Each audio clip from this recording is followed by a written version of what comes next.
चलिए आज हम लोग हिंदी के बारे में जानेंगे। हिंदी व्याकरण है, इसमें शब्द आधार के आधार पर चार होते हैं। शब्द जो है आधार के आधार पर कितने होते हैं? चार होते हैं। तो इसमें शब्द को चार भागों में बांटा गया है। नंबर 1 में है अर्थ, दूसरा व्युत्पत्ति, रचना, उत्पत्ति और रूपांतरण। पहले हम इसमें एक एक करके पढ़ेंगे।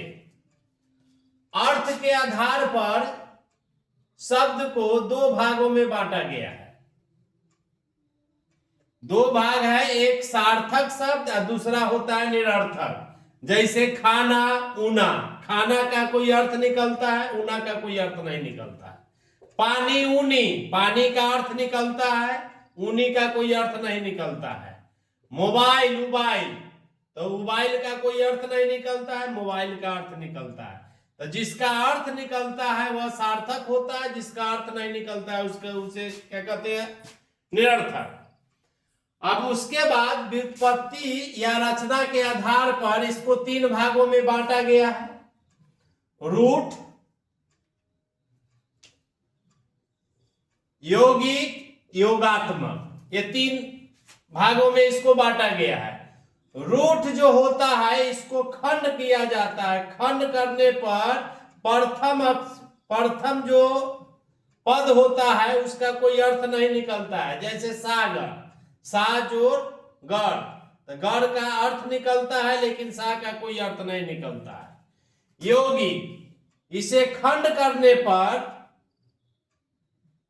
इसमें दोनों पद का कुछ अर्थ निकलता है। जैसे विद्यासागर, विद्यासागर को खंड किए तो विद्या आया, प्लस में सागर, तो विद्यासागर।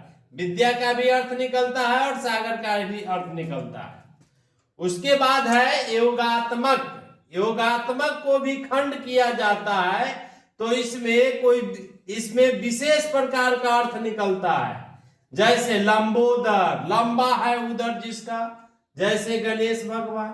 पंकज का मतलब होता है कमल, तो इसमें कोई विशेष अर्थ निकलता है तो उसे क्या कहते हैं? योगात्मक।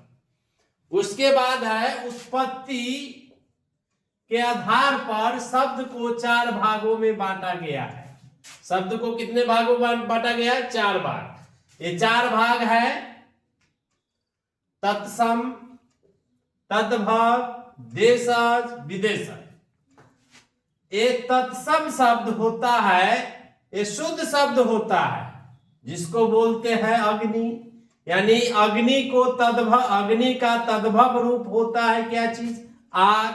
देशज शब्द यानी जो देश में बोला जाता है, जैसे घोटाला, छीपा, लोटा, कटोरा, ये सब देशज शब्द हो गया। अब विदेशज शब्द होता है जैसे चॉकलेट, हॉस्पिटल, पिज्जा, बर्गर, ये सब हो गया विदेशज शब्द। रूपांतरण शब्द यानी रूपांतरण के आधार पर शब्द को दो भागों में बांटा गया है। तो इसका एक होता है विकारी और दूसरा होता है अविकारी। विकारी का मतलब जिस शब्द का रूप बदल जाए उसे विकारी, और जिसका रूप न बदले तो उसे क्या कहते हैं? अविकारी। रूप बदल गया का मतलब बहुरूपिया, जिसका रूप न बदला का मतलब वास्तविक यानी ओरिजिनल है, हकीकत है। तो इस शब्द के आधार पर इसमें अर्थ के आधार पर शब्द को दो भागों में बांटा गया। व्युत्पत्ति और रचना के आधार पर शब्द को तीन भागों में बांटा गया, और उत्पत्ति के आधार पर शब्द को चार भागों में बांटा गया, और रूपांतरण के आधार पर शब्द को दो भागों में बांटा गया।